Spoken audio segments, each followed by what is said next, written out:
Доброе утро, дорогие друзья! 20 марта, пятница, и вы встречаете главное утро республики вместе со мной в студии Иван Луцкан. Вы смотрите телеканал НВК Саха и программу «Новый день». Конечно, хочется всех поздравить с тем, что наступила наконец-то долгожданная пятница, и впереди нас ждут выходные, хотя их уже не проведешь так активно, как хотелось бы. Об этом мы говорим чуть попозже, но пока чем день сегодняшний запомнился в истории. Ну, во-первых, сегодня отмечается Международный день счастья. Анна Ахматова написала такие строки. «Тот счастлив, кто прошел среди мучений, среди тревог и страсти жизни шумной, подобно розе, что цветет бездумно и легче по водам бегущей тени». Хочется пожелать всем счастья, потому что счастье для каждого свое, и чтобы каждая частичка этого счастья присутствовала в душе у нашего телезрителя. Давайте поговорим немного о погоде, которая ожидает жителей республики сегодня, в пятницу, 20 марта. По данным Якутского управления по гидрометеорологии и мониторингу окружающей среды, в центральных улусах утром было минус 10, минус 14, днем ожидается минус 4, минус 7 градусов. В Заречье в 6 утра температура воздуха была минус 10, минус 18, днем минус 2, минус 7. На юге республики минус 8, минус 9 было утром, днем минус 4, минус 6. В Вилюйских улусах минус 12, минус 13 градусов, днем минус 4, минус 8. В Нижнеленских улусах минус 13, минус 18, днем минус 7, минус 11. На западе республики минус 9, минус 14, днем ожидается минус 5, минус 8. В Колымо-Индигирских улусах утром минус 18, минус 31, днем минус 8, минус 27. В Янских улусах минус 17, минус 18, днем минус 8, минус 12. На северо-западе минус 17, минус 27, днем минус 20, минус 24 градуса. В Якутске в 6 утра температура воздуха составила минус 16 градусов. Атмосферное давление было на отметке 739 мм ртутного столба. Ветер будет дуть северо-западный со скоростью 1 метр в секунду.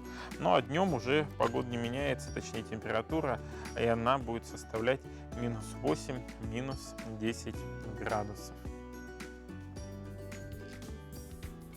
Да, постепенно все-таки весна приходит. Вот буквально сегодня с утра, когда, опять же, пролистывал ленты наших социальных сетей, когда готовился к эфиру, обратил внимание, что в Алекминске уже там все течет буквально. Уже действительно настоящая весна пришла в Алекминский район и непосредственно в сам город Алекминск. Но давайте теперь поговорим на злобу дня. Это коронавирус, какие мероприятия и что происходит в целом у нас в республике, тезисно и достоверно, самое главное.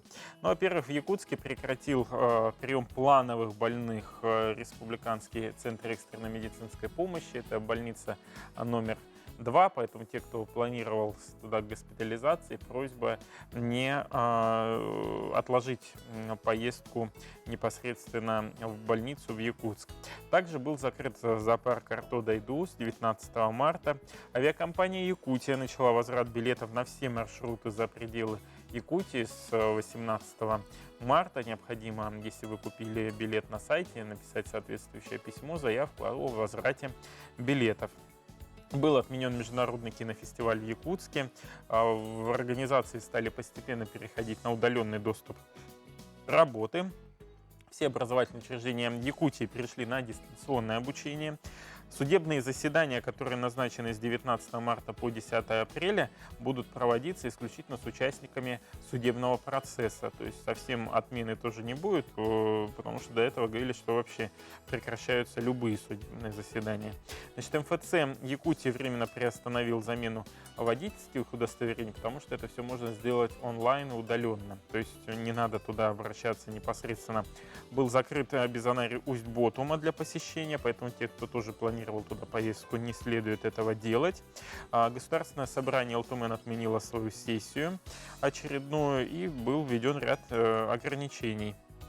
Минспорт Якутии остановил работу всех своих объектов, поэтому тоже имейте в виду, что если вы в бассейн ходили, или спортивные объекты, тут тоже надо быть ограниченным. Волонтеры Якутии стали помогать пожилым людям во время изоляции. Детские сады в Якутии будут работать до появления особых случаев. И у 38 человек, с которым контактировал директор ЭТЭК, уже взяты анализы, часть уже были направлены на карантин. Сейчас решается вопрос дефицита медицинских масок. Авиакомпания «Якутия» приостановила перевозку домашних животных. В Якутии продуктов всем хватает. Скачка цен особых не наблюдается. Специальная мониторинговая комиссия Госкомцен проводит соответствующую работу. Ну и началась массовая дезинфекция мест общего пользования многоквартирных домов. Ну а жители многоквартирных домов могут обращаться в свои управляющие компании, чтобы, возможно, ускорить этот процесс, если кто-то вдруг подзабыл, что мы находимся в режиме повышенной готовности. Поэтому теперь все зависит только от нас, как мы будем сами готовы к встрече инфекции и как мы будем соблюдать соответствующие правила гигиены и поведения.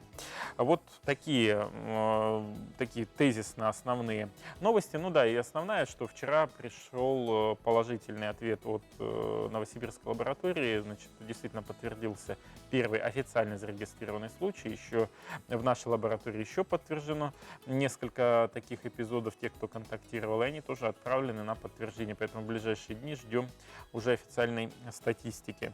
Они все сейчас изолированы и проходят соответствующее наблюдение, поэтому не стоит бояться, что они где-то у нас по улице ходят, а то слухи разные ходят. Ну а мы двигаемся далее.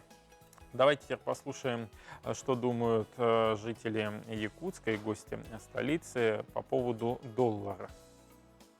Пока не заметила. Не могу сказать. Только рублем пользуемся, доллара нет. Не влияет. Да на нашу-то как и влияет. Пенсию как получали, так и получаем. Что ничего не влияет.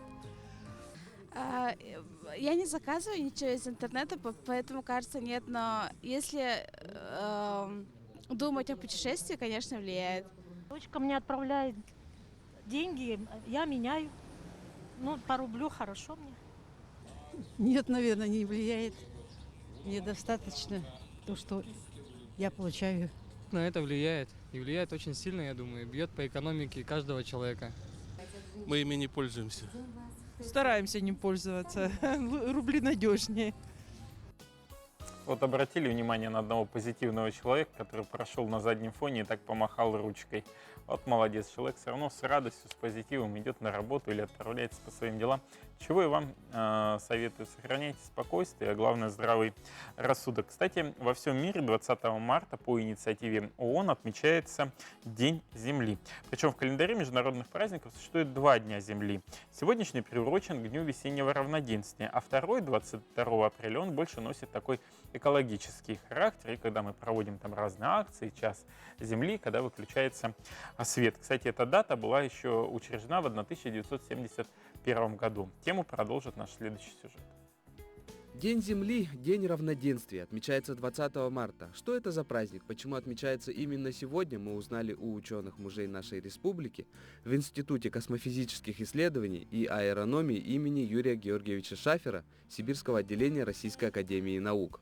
Праздник, который организовали, чтобы обратить внимание на проблемы, которые сейчас творятся с экологией, то, что Землю надо беречь.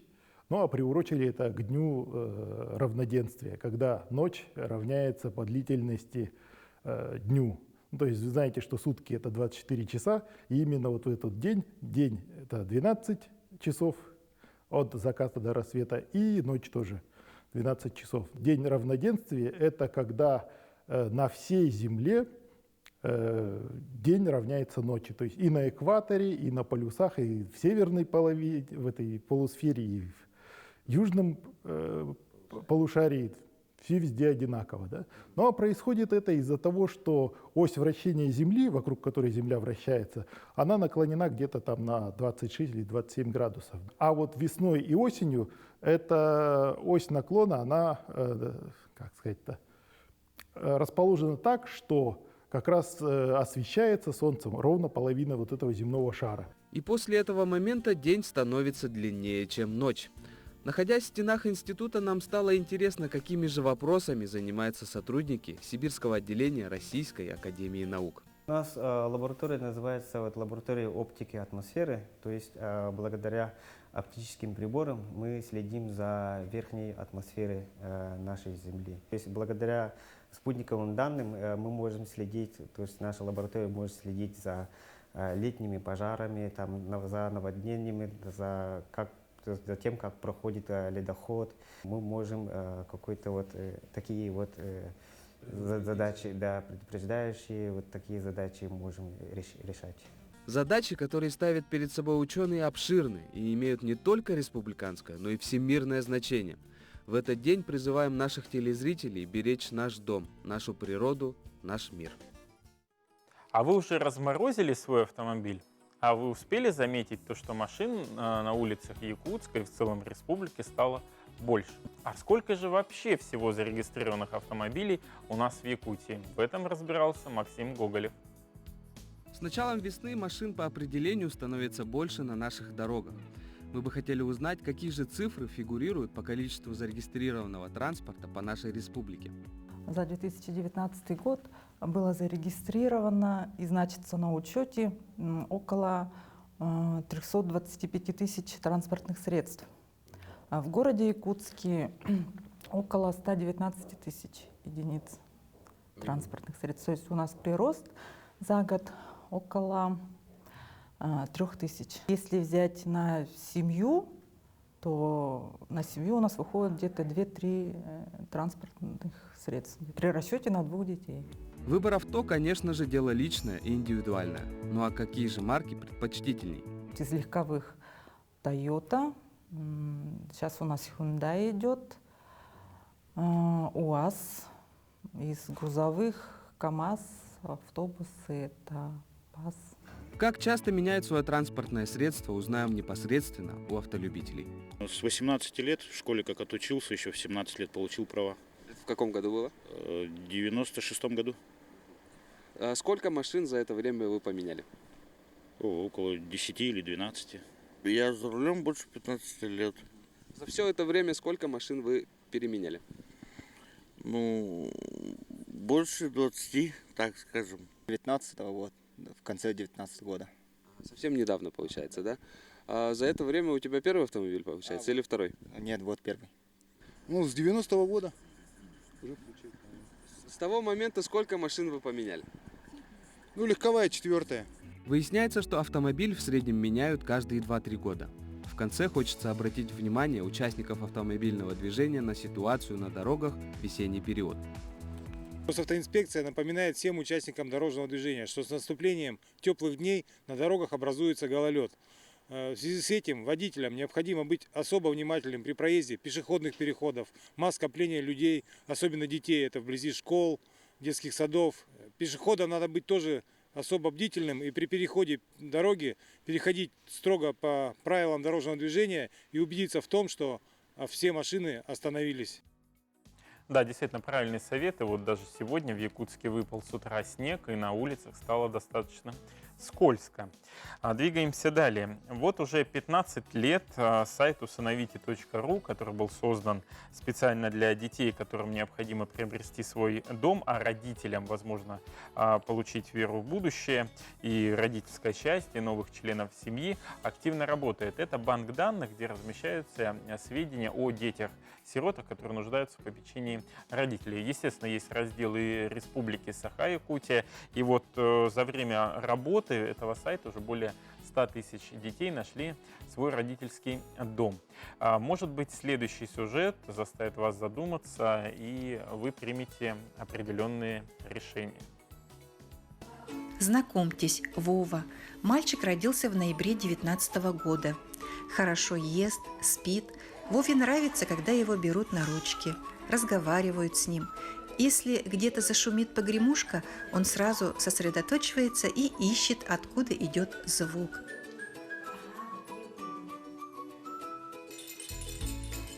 Мы очень надеемся, что для Вовы найдутся родители, и он будет окружен любовью, заботой и вниманием.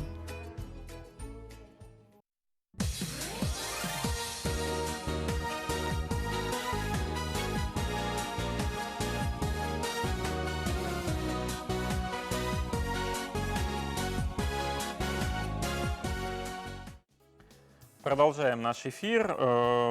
Появился официальный канал Министерства культуры и духовного развития Якутии на YouTube. Ну, с учетом тех событий, которые происходят сейчас в республике. Значит, на этом официальном канале будут размещаться спектакли постепенно с 19 марта. Уже в доступе «Капитанская дочка» старейшего театра Дальнего Востока, это Русского драматического театра имени Пушкина, а также легендарный «Король Лир» Сахоакадемического театра имени Платона Алексеевича Юнского. Поэтому коронавирус – это не повод отказываться от любимых театров. И хочется пожелать вам приятного просмотра, если вы, допустим, дома, вы с семьей соберетесь и посмотрите так, как играют на сцене наши актеры, не выходя из дома.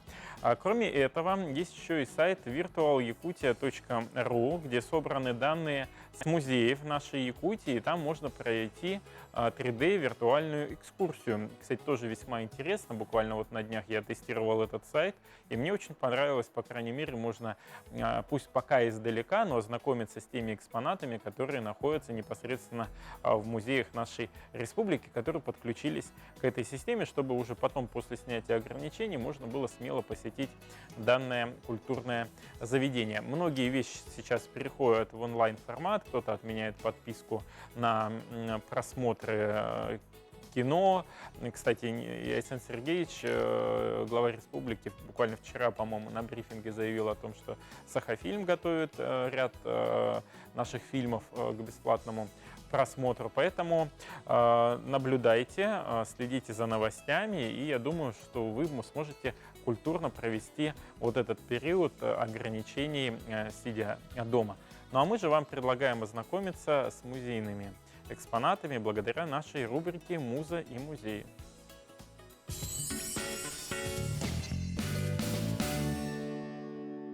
Элий Михайлович Белютин. Удивительно интересный, своеобразный художник, педагог, историк и теоретик искусства, основатель группы «Новая реальность» и основатель теории всеобщей контактности. Вообще его судьба такая творческая, она была одновременно и интересная, и сложная. В 1941 году он ушел на фронт, но был демобилизован из-за контузии. Окончил Московский Суриковский институт, сразу проявил себя как лидер, основал студию «Новая реальность», преподавал в полиграфическом институте, но был уволен из-за любви к абстракции. А также он был исключен из Союза художников. Вот такие препоны стояли на его творческом пути. И в 1962 году известная выставка в Манеже, где выступал он со своими учениками, белютинцами, которую раскритиковал, разгромил Хрущев. И пришлось его студийцам уйти в подполье, работать у него на даче. И только в эпоху перестройки, в 1988 году, Третьяковская галерея распахнула свои двери для его работ и его студийцев. У него была теория человеколюбия. Он говорил, что искусство – это терапия. Она переплеталась с теорией Юнга, что именно искусство лечит, что именно искусство помогает людям, у которых есть какие-то психосоматические отклонения, у кого нету гармонии с окружающей средой. И он очень глубоко и масштабно мыслил. Он говорил, что именно искусство развивает общество. И вот несмотря на то, что в России было к нему такое отношение, его очень любили за границей. Он сделал выставки в Германии, в США, в Бельгии, во Франции, но его очень любили в Италии. Он получил 2 золотые медали в 1969 и 1970 году за фигуративное искусство. Он был членом Итальянской академии. И несмотря на все вот такое, может быть, неприятие, непонимание его искусства, да, он очень любил Россию. И он говорил, что я картины свои не продаю. У него была большая и домашняя коллекция западноевропейского искусства. И он все это завещал России. Он писал литературные эскизы ну, как человек умный, он не называл их стихами. Он говорил, что это такие темы для неуправляемой живописи. И мы, работая в музее, испробовали и убедились на опыте, на практике, что его литературные эскизы, они действительно работают. Когда человек высвобождает свое «я», он показывает вот этими линиями, да, свое вот сиюминутное мироощущение. Шелестящие листья в пустых глазах и черные руки, лежащие на горле, белая, бедная дорога и уходящие ввысь облака, и мечта о свободе. Доброе утро, мы продолжаем наш эфир. Если вдруг вы не успеваете посмотреть полностью нашу программу, вы можете увидеть нас на нашем YouTube-канале «Утро НВК Саха». Можете смело заходить туда, и после обеда обычно появляются новые эфиры как нового дня, так и Сана Кюн. Кроме этого, в 8 утра вы можете увидеть нас в повторе на канале Якутия-24. А новый день выходит еще и там. На данный момент мы работаем в прямом эфире. У нас в студии гость Рагунов Петр Михайлович, исполняющий обязанности руководителя Ленского бассейнового водного управления Федерального агентства водных ресурсов. Доброе утро, Петр Михайлович. Доброе утро. Да, впереди праздник, День воды, также День земли сегодня. Да, в принципе, две связанные между собой даты, которые призваны в первую очередь сохранять, конечно же, природу. Какие-то мероприятия вот к Дню воды планируются ли проведение в Федеральном агентстве? Так, мы планируем каждый год эти мероприятия. В связи с последними обстоятельствами некоторую часть пришлось отменить мероприятия, но тем не менее мы уже успели провести несколько мероприятий. Это 3 мероприятия. В первую очередь то, что я на телевидении. И всем должен сказать, что 22 марта у нас Всемирный день водных ресурсов, проще говоря, День воды. А второе мероприятие, которое мы успели провести, это среди школьников. Это мы в 3-й школе провели экологический урок на тему сохранения водных ресурсов.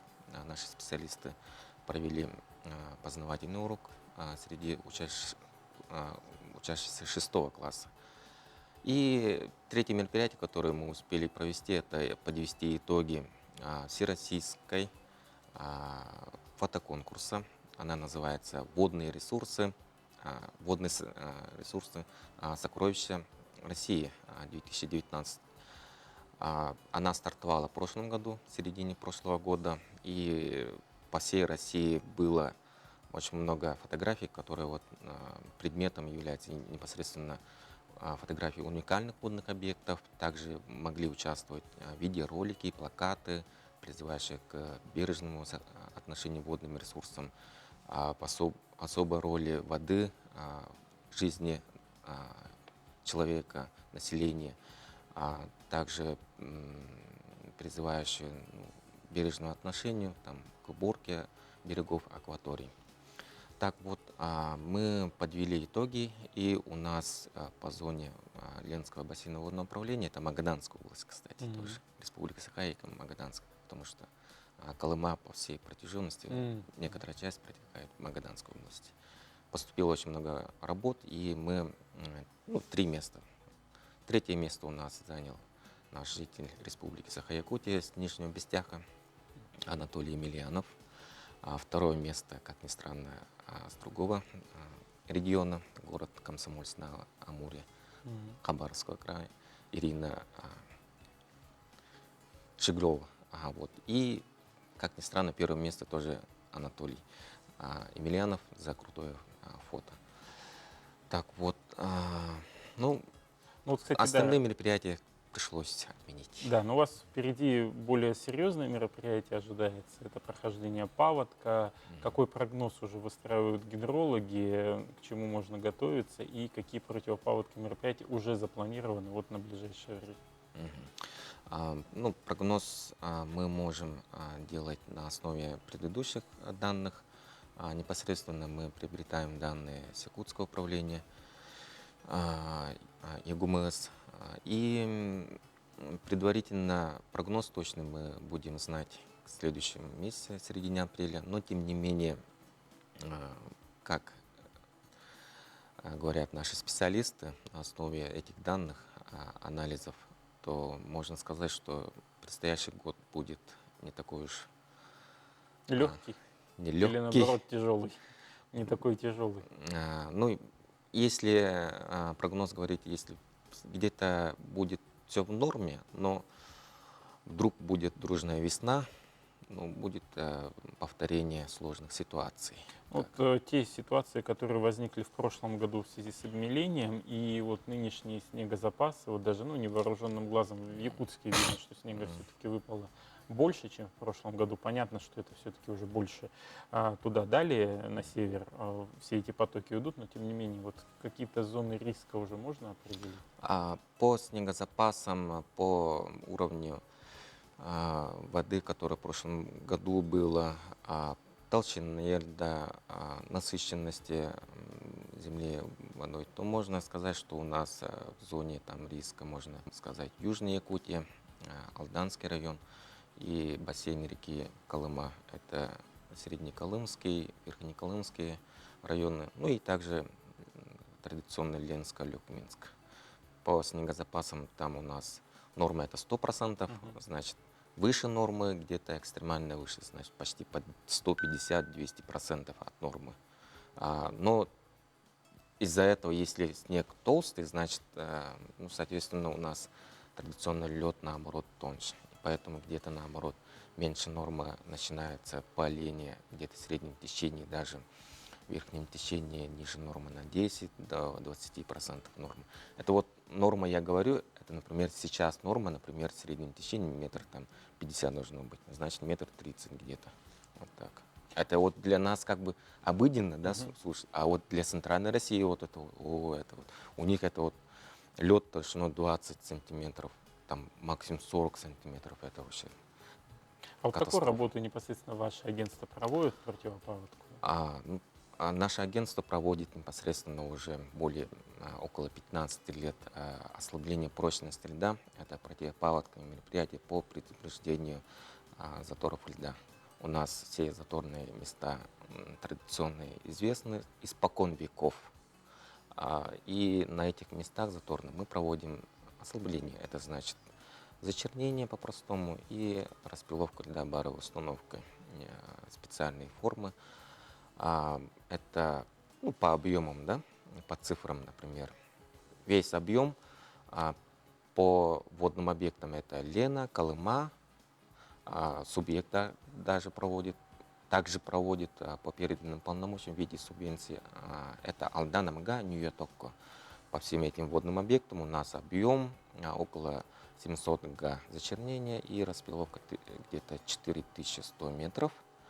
И они, видимо, в апреле уже начнутся. Да, они начинаются уже, в Южной Якутии уже почти уже буквально с конца этого месяца, потом мы перемещаемся к Центральной Якутии, и там уже скоро уже в апреле должны все закончить, в конце апреля. Спасибо большое, Петр Михайлович, что подошли к нам в студию, рассказали. Я надеюсь, что паводок пройдет в этом году спокойно, и те прогнозы, которые обычно бывают, что пройдет что-то напряженно, там, тяжело, не сбудется. И главное, чтобы наша матушка Лена наполнилась водой, и уже не было таких проблем, которые были в прошлом году, связанные с ее обмелением. Удачи в работе и с наступающим праздником вашим, Днем воды. Спасибо.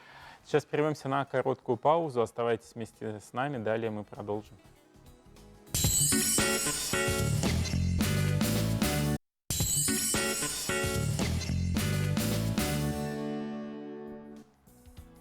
Доброе утро, мы продолжаем наш эфир. Не могу не воспользоваться своим служебным положением и уже как врач рассказать немного о тех мероприятиях, которые будут проводиться в поликлиниках. Сейчас в соответствии с приказом Министерства здравоохранения Республики будут отменены плановая диспансеризация, периодические медицинские осмотры, профилактические медицинские осмотры, и максимально поликлиники будут переведены на обслуживание на дому. Если вдруг у вас температура, признаки ОРВИ, если у вас возраст старше 60 лет, если вы буквально недавно вернулись из-за границы, то убедительная просьба не посещать поликлиники без нужной для этого необходимости. Обратитесь через колл-центр поликлиник, и к вам придут уже врачи непосредственно на дом. И если необходимо, то проведут соответствующие мероприятия, связанные и с профилактикой коронавируса, и если вдруг там у вас плановые посещения, это выписка рецептов и так далее, тоже вы можете через поликлиники этот вопрос решать, через определенные колл-центры той поликлиники, к которым вы прикреплены. Это будет по всей республике, и Министерство здравоохранения призывает отнестись к пониманиям сложившейся ситуации, поэтому и детские медосмотры и так далее, они будут перенесены на более поздний срок. Это и делается для того, чтобы не подвергать опасности, в первую очередь, ваше здоровье. Поэтому учитывайте это и не приходите в поликлиники без нужной на то необходимости. Ну а мы двигаемся далее и передаем слово информационной службе нашего канала.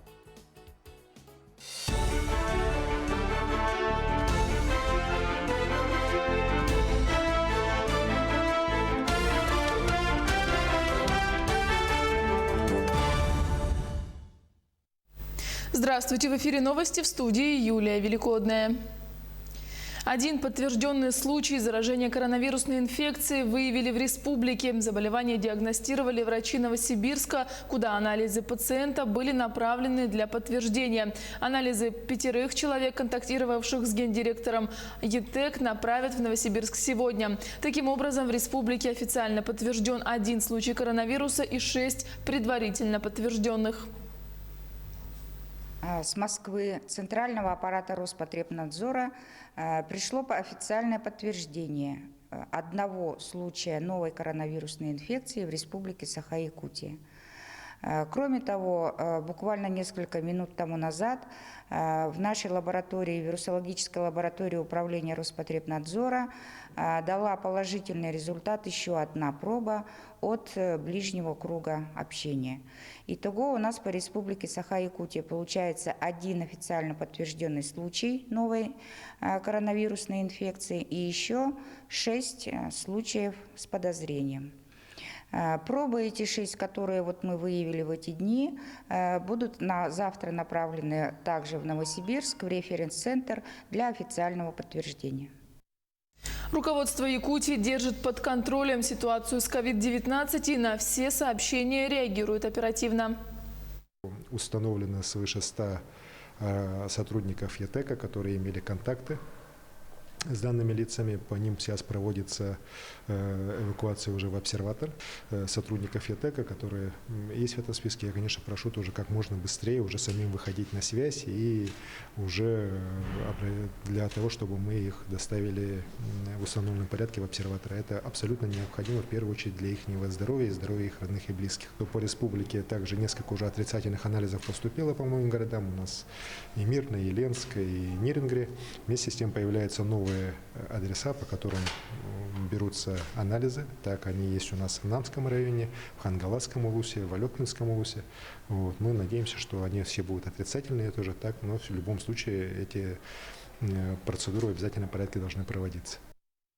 В Якутске под обсерваторией на сегодняшний день подготовлено 2 помещения на 250 и 150-200 мест. Об этом рассказала главный санитарный врач республики Маргарита Игнатьева. Зоны являются особо карантинными с жестким дезинфекционным режимом. На Грессе, это на базе детской городской больницы, там порядка где-то до 250 человек мы можем. И второй у нас обсерватор здания у нас уже выделенный, действует со вчерашнего дня. Там переночевало 7 человек в обсерваторе. И сегодня еще идет туда загрузка контактных лиц. По состоянию на 5 часов вечера сегодняшнего дня там уже было доставлено еще 15 человек.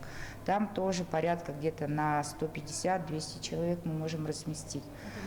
Это на базе Соснового Бора в Борисовке. Поэтому эти объекты у нас, вы, к сожалению, туда попасть не сможете. Это особо карантинная зона. Там действует полностью очень жесткий дезинфекционный режим. Медицинские работники работают в полном обмундировании. Это в защитных костюмах, в респираторах, в очках специальных прорезиненных, чтобы туда не попадало ничего и так далее. Аймиконский район в зоне риска. Начался сезон заезда старателей-вахтовиков. Об этом говорили на расширенном совещании с участием руководителей и представителей золотодобывающих предприятий. В районе начал работу штаб под руководством главы УЛУСа. Объявлен режим повышенной готовности. Намечен ряд мероприятий, направленных на недопущение возможного завоза коронавирусной инфекции. Как доложили руководители золотодобывающих предприятий, на всех участках работают медики, дезинфицирующие средства и средства гигиены закуплены в достаточном количестве. Работники проинформированы о мерах предосторожности и действиях в случае возникновения ситуации. Некоторые приостановили прием на работу иногородних граждан. Сегодня на уровне главы района состоялось расширенное совещание с руководителями и представителями организаций и предприятий Аймиконского района, где именно вынесено решение о том, что взаимодействие по выполнению поставленных задач. Наша основная задача – это цель, то есть это не допустить завоза и распространения возникновения коронавирусной инфекции. В Чурапчинском УЛУСе проведены все подготовительные работы в случае распространения вируса, а также проводятся профилактические действия. В районе не хватает масок, в связи с чем учебные заведения, имеющие ателье, швейные мастерские, начали изготавливать маски для населения. Это больница для больных с коронавирусной инфекцией. Выделена также Улунская участковая больница на 20 коек. Все лекарственные препараты, противовирусные, средства, противочумные костюмы в наличии имеется. И хотел бы сказать, что вот по случаям, что отсутствие масок, ателье «Радость» начали сами выпускать уже маски.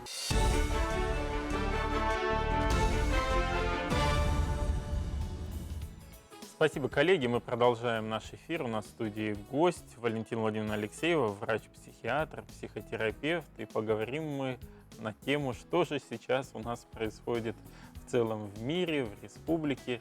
Можно ли уже сразу смело ставить диагнозы, паникеры или нет? Я думаю, что диагнозы ставить как-то так резко и скоропалительно, это неправильно, да? Потому что все мы просто люди, и все мы можем реагировать на такие события, которые происходят, они достаточно серьезные. Мы можем реагировать обычным страхом, ничего здесь такого нет.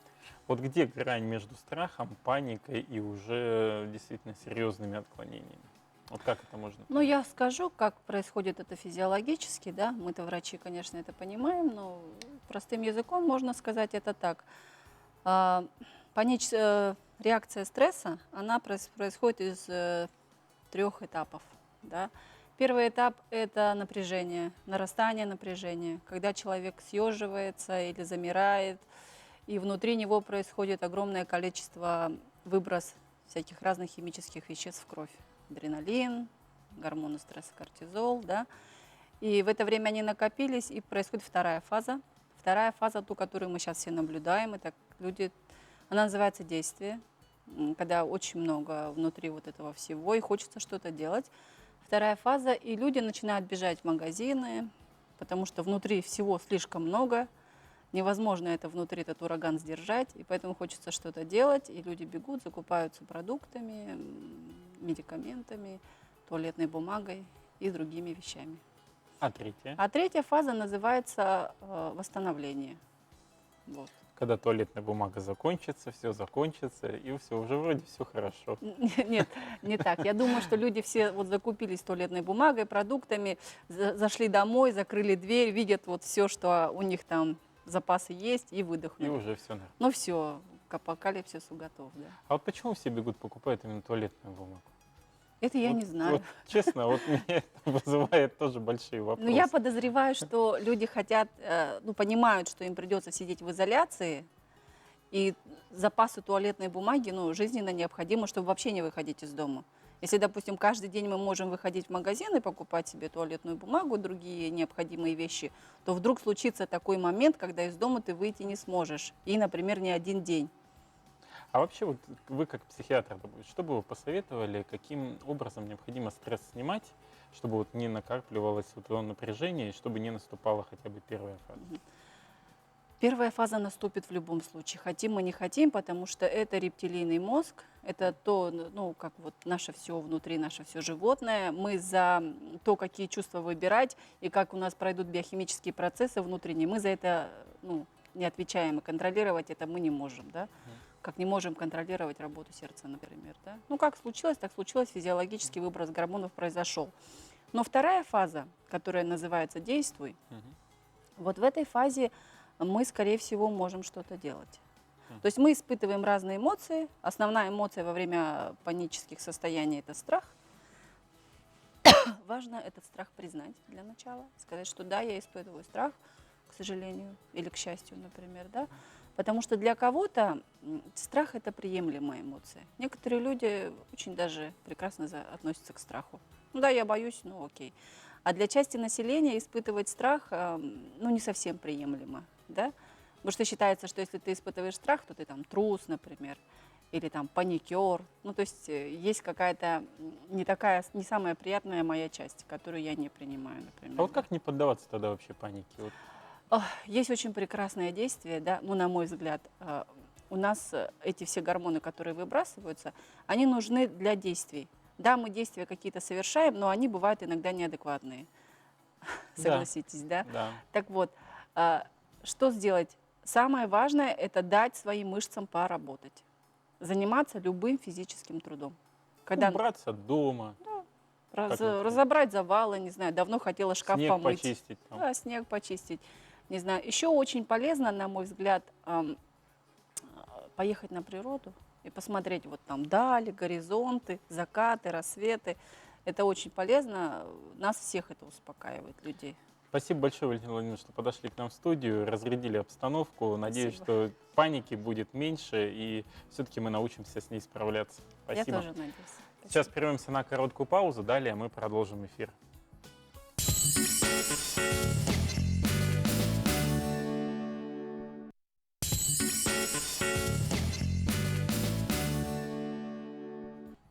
Всего 2 минуты, и мы вновь вместе с вами. Всем доброе утро и хорошего настроения, ведь сегодня пятница, 20 марта, весна идет полным ходом, и настроение улучшается, даже несмотря на те новости, которые у нас идут по коронавирусной инфекции. Вот, кстати, тут один вопрос весьма заинтересовал, почему не закрывают на карантин детские сады.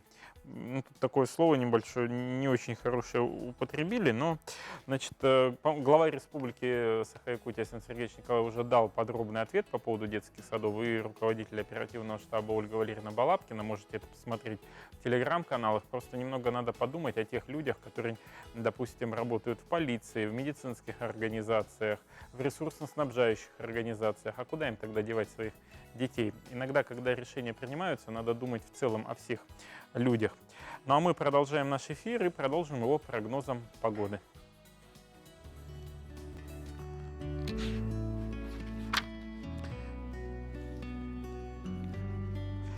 Сегодня, по данным Якутского управления по гидрометеорологии и мониторингу окружающей среды, в центральных улусах в 6 утра минус 10, минус 14 градусов, днем минус 4, минус 7, в Заречье минус 10, минус 18, а днем минус 2, минус 7, на юге республики минус 8, минус 9, а днем минус 4, минус 6 градусов, в Вилюйских улусах утром минус 12, минус 13, днем минус 4, минус 8, в Нижнеленских улусах минус 13, минус 18, днем минус 7, минус 11, на западе республики минус 9, минус 14, днем минус 5, минус 8, в Колымо-Индигирских улусах зима не сдается, минус 18, минус 31, днем минус 8, минус 27, в Янских улусах минус 17, минус 18, а днем минус 8, минус 12 градусов.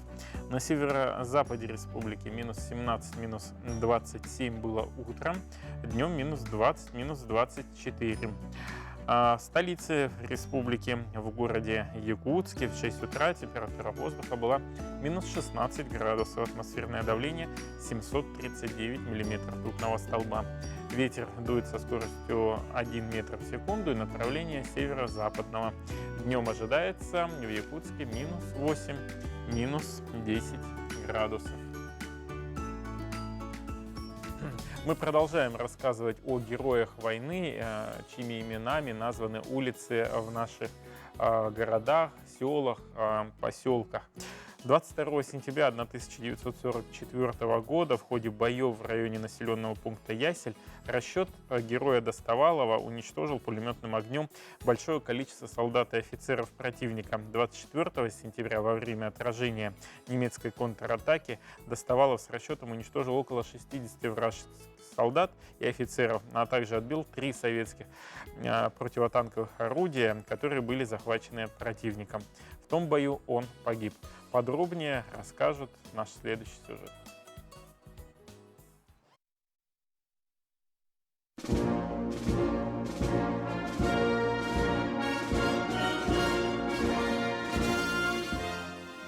Я горжусь своим земляком, героем Советского Союза Достоваловым Семеном Васильевичем. Достовалов Семен Васильевич родился в 1919 году в селе Бянкино, это Читинская область. 19-летним юношей он отправился в Комсомольск-на-Амуре, на комсомольские стройки. Позже решил перебраться в Якутию, на золотопромышленные алданские прииски. Он и его бригада часто перевыполняли план по добыче золота, но он отчаянно просился на фронт. В 1942 году он успешно прошел военную подготовку, а с осени 1943 года он получил назначение на пулеметный расчет пулеметной роты 900-го горнострелкового полка 242-й Таманской горнострелковой дивизии. Достовалов участвовал в освобождении Крыма, Украины, Чехословакии и Польши.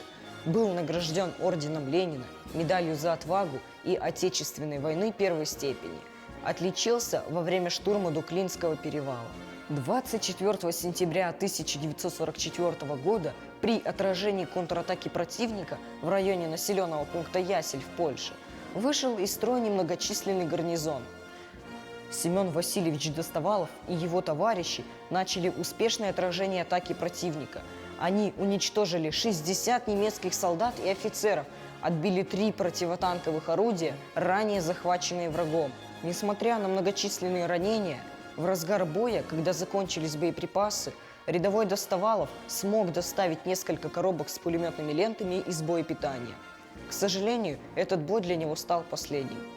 Звание Героя Советского Союза было ему присвоено 24 марта 1945 года посмертно. Алданцы помнят и чтят поступок героя, который ценой своей жизни обеспечил нам счастливое будущее и мирное небо над головой.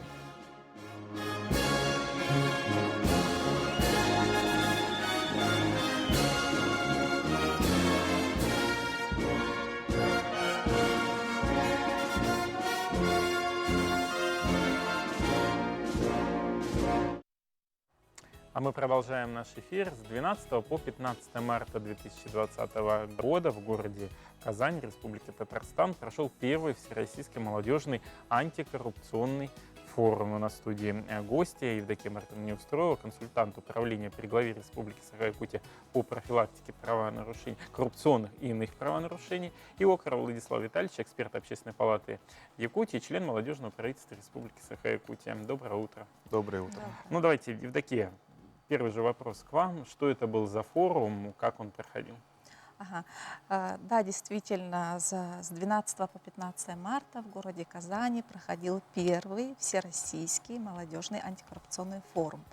Организатором этого форума является Росмолодежи, Министерство молодежи Управления Татарстан, управление при президенте Республики, антикоррупционное управление при президенте Республики Татарстан и Ассоциация молодежных правительств. Да, от нашего управления мы представили 2 проекта.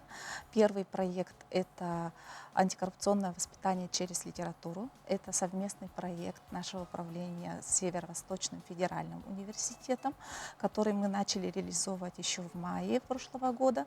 И само мероприятие состоялось в Саха-академическом театре в декабре месяце к Международному дню борьбы с коррупцией.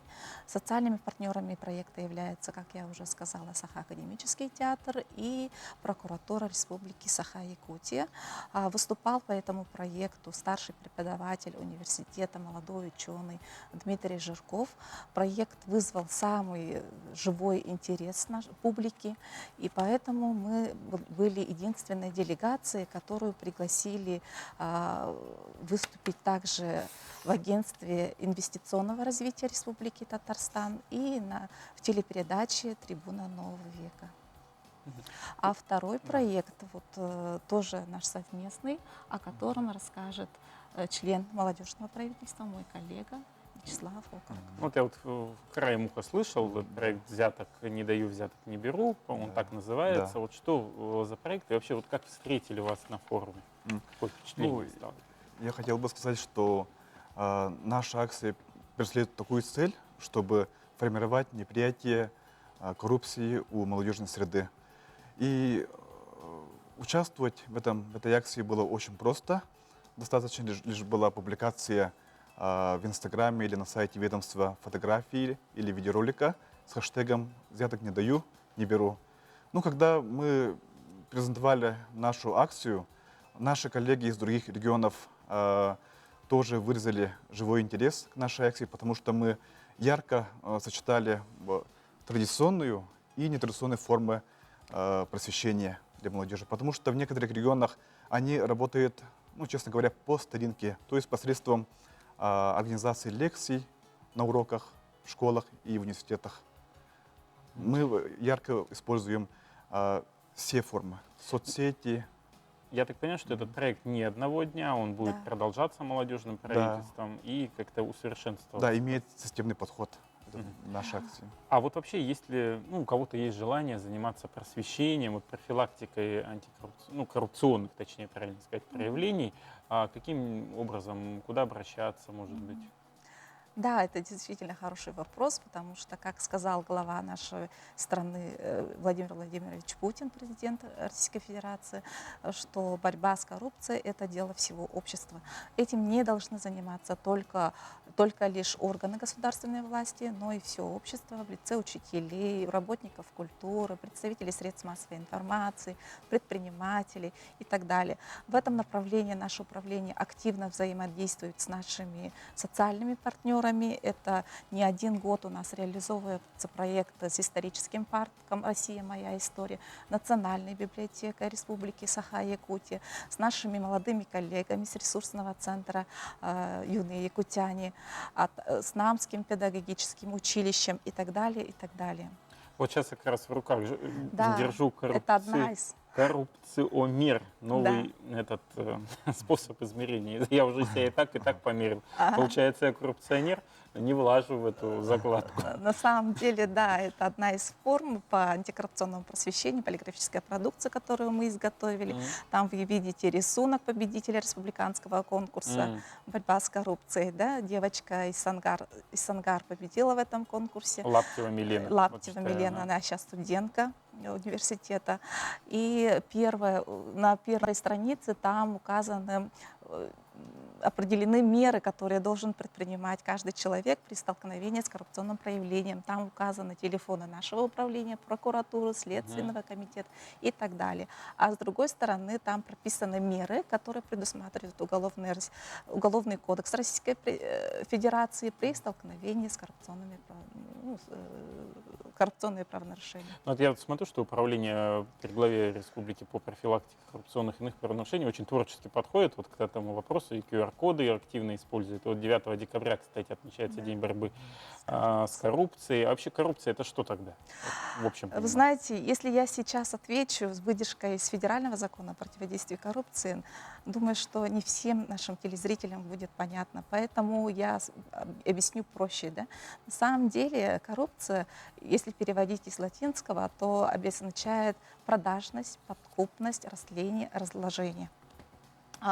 Но я, пожалуй, отвечу на ваш вопрос словами моего знакомого. В силу своей работы я общаюсь с очень многими мудрыми, интересными людьми. И, как сказал обычный учитель в школе обществознания, я, говорит, объясняю детям, что коррупция — это все та же коррозия, ржавчина.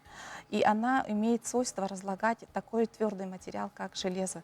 Если мы не будем противодействовать этому процессу, то коррозия будет разъедать наше общество, наше государство. Спасибо большое, что подошли утром на нашу программу. Думаю, ваша работа очень важна, потому что действительно количество коррупционных правонарушений заметно снижается именно благодаря профилактике. На этом у меня все. Далее эфир продолжат мои коллеги. Всем хороших выходных и отличного настроения. Пока-пока.